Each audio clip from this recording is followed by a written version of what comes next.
Hello বন্ধুরা, শুভ সন্ধ্যা। আজ আমি তোমাদের সাথে একটা কথা শেয়ার করতে চাই। এক গ্লাস জল আমরা ঘরে সবাই ফ্রিজ থেকে নিয়ে খাই।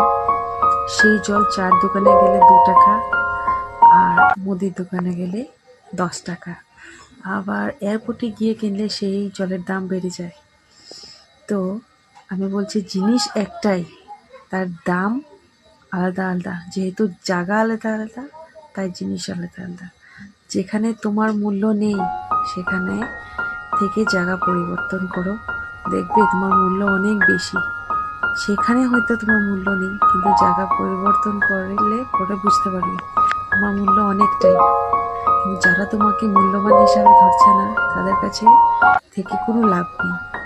সেখান থেকে তুমি পরিবর্তন করো, জায়গা পরিবর্তন করো, দেখবে তোমার মূল্য অনেক বেশি।